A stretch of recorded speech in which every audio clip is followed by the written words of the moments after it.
आज यानी 7 नवंबर को राष्ट्रगीत वंदे मातरम को 150 साल पूरे हो गए। इस बीच देश के अलग अलग हिस्सों में इसे सेलिब्रेट करने के लिए कार्यक्रम आयोजित किए गए। प्रधानमंत्री नरेंद्र मोदी भी ऐसे ही एक कार्यक्रम को संबोधित करने पहुंचे, जहां उन्होंने वंदे मातरम के एक हिस्से को हटाए जाने पर विरोध किया। उन्होंने कुछ ऐसा कहा जिस पर विपक्ष उखड़ गया। मामले पर कांग्रेस पार्टी के राष्ट्रीय अध्यक्ष मल्लिकार्जुन खड़गे ने एक लेटर लिखा, जिस पर उन्होंने बीजेपी और संघ को टारगेट किया। हालांकि इस बीच एक विवाद महाराष्ट्र में भी उठा, जहां महाराष्ट्र के समाजवादी पार्टी के अध्यक्ष अबू आजमी ने वंदे मातरम गाने से इनकार कर दिया और वंदे मातरम के कुछ शब्दों को आस्था के खिलाफ बताते हुए पूरी वजह बताई।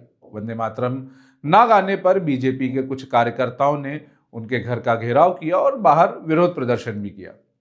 इस वीडियो में हम इन्हीं सब पर विस्तार में बात करेंगे, जानेंगे कि पूरे देश भर में वंदे मातरम के विरोध में क्या कुछ हुआ और क्या कहा गया। नमस्कार, मेरा नाम है आर्यन मिश्रा और आप देख रहे हैं द रेड लाइन। साल 1875, अंग्रेजों का गुलाम बने भारत को करीब 100 बरस बीत गए थे। इसी साल बंकिम चंद्र चट्टोपाध्याय का लिखा एक गीत पत्रिका बंग दर्शन में प्रकाशित हुआ, वंदे मातरम। बाद में यह गीत बंकिम चंद्र ने अपनी किताब आनंद मठ में शामिल किया। यह गीत भारत माता को सम्मान और देशभक्ति से भरा था। अंग्रेजों के खिलाफ लड़ाई में यह भारतीयों और क्रांतिकारियों के लिए सबसे अजर और ताकतवर नारा बनकर उभरा। इस गीत ने देशभक्ति की ऐसी भावना जगाई कि यह गीत लोगों के जुबां पर रहने लगा और आज तक लोग इसे गाते हैं। यह भारत का राष्ट्रगीत भी है। यह गीत इतना क्रांतिकारी था कि उस वक्त अंग्रेजी हुकूमत ने इस गाने पर रोक लगा दी थी, इसे बैन कर दिया था। 26 जनवरी 1950 को जब आजाद भारत का संविधान लागू हुआ तो देश के संविधान में राष्ट्रगीत का इसे दर्जा मिला।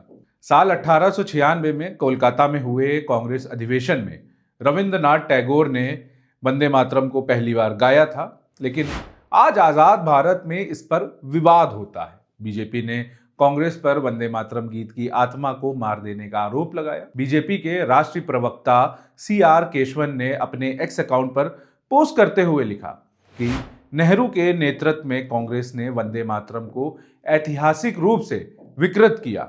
साल 1937 में कांग्रेस के फैजपुर अधिवेशन में दुर्गा देवी की स्तुति वाले छंदों को हटाकर वंदे मातरम का केवल एक संक्षिप्त संस्करण अपनाया गया।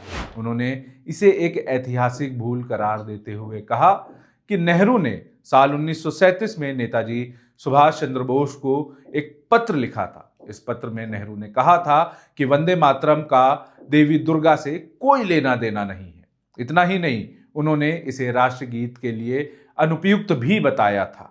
आज प्रधानमंत्री नरेंद्र मोदी ने भी जवाहरलाल नेहरू का नाम लिए बिना इस हिस्से का जिक्र किया। सुनिए उन्होंने क्या कहा।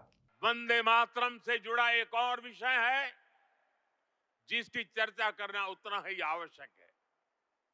आजादी की लड़ाई में वंदे मातरम की भावना ने पूरे राष्ट्र को प्रकाशित किया था, लेकिन दुर्भाग्य से 1937 में वंदे मातरम के महत्वपूर्ण पदों को, उसकी आत्मा के एक हिस्से को अलग कर दिया गया था। वंदे मातरम को तोड़ दिया गया था, उसके टुकड़े किए गए थे। वंदे मातरम के इस विभाजन ने देश के विभाजन के बीज भी बो दिए थे। राष्ट्र निर्माण का ये महामंत्र, इसके साथ ये अन्याय क्यों हुआ, ये आज की पीढ़ी को भी जानना जरूरी है, क्योंकि वही विभाजनकारी सोच देश के लिए आज भी चुनौती बनी हुई है। भाजपा के आरोपों पर कांग्रेस अध्यक्ष मल्लिकार्जुन खड़गे का भी जवाब आया। उन्होंने अपने एक्स अकाउंट पर एक पत्र जारी किया, जिसमें उन्होंने बताया 1905 में बंगाल विभाजन से लेकर हमारे वीर क्रांतिकारियों की अंतिम सांसों तक वंदे मातरम पूरे भारत में गूंजता रहा। इसकी लोकप्रियता से भयभीत होकर अंग्रेजों ने इस पर प्रतिबंध लगा दिया था। इसी के साथ मल्लिकार्जुन खड़गे ने आरएसएस पर भी आरोप लगाते हुए लिखा, यह बेहद विडंबनापूर्ण है कि जो लोग आज राष्ट्रवाद को स्वयंभू संरक्षक होने का दावा करते हैं, उन्होंने अपनी शाखाओं या कार्यालयों में कभी वंदे मातरम या हमारा राष्ट्रगान जनगण मन नहीं गाया। इसके बजाय वे नमस्ते सदा वत्सले गाते रहते हैं, जो राष्ट्र का नहीं बल्कि उनके संगठनों का महिमा मंडन करने वाला गीत है। 1925 में भी अपनी स्थापना के बाद आरएसएस ने अपनी सार्वभौमिक श्रद्धा के बावजूद वंदे मातरम से परहेज किया है। इसके ग्रंथों या साहित्य में एक बार भी इस गीत का उल्लेख नहीं मिलता है। वहीं अब वंदे मातरम को लेकर महाराष्ट्र में भी एक विवाद गरमाया। मुंबई भाजपा अध्यक्ष अमीन सातम ने समाजवादी पार्टी के प्रदेश अध्यक्ष अबू आजमी को वंदे मातरम गाने के लिए न्योता दिया, लेकिन उन्होंने वो निमंत्रण ठुकरा दिया। कहा कि मुस्लिम इस गीत को नहीं गा सकते हैं।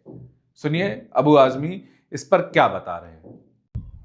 वंदे मातरम को बने हुए गाए हुए शुरू हुए 150 साल पूरे हुए हैं।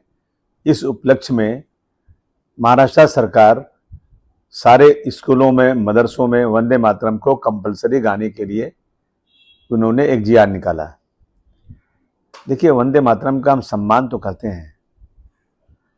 हम असेंबली में, पार्लियामेंट में जब ये गाया जाता है तो खड़े भी रहते हैं, और बहुत से मुसलमान भी वंदे मातरम पढ़ते हैं। मैं अगर नाम लूँ, श्री मुख्तार अब्बास नकवी साहब, श्री शहनवाज हुसैन साहब, और इस तरह बहुत सारे लोग हैं जो वंदे मातरम पढ़ते हैं, जो शराब भी पीते हैं, जो नमाज भी नहीं पढ़ते हैं, और वो जो हैं ऐसे लोग वंदे मातरम पढ़ते हैं तो उसको कोई रोकता नहीं देश में, जिसकी जो मर्जी हो करे।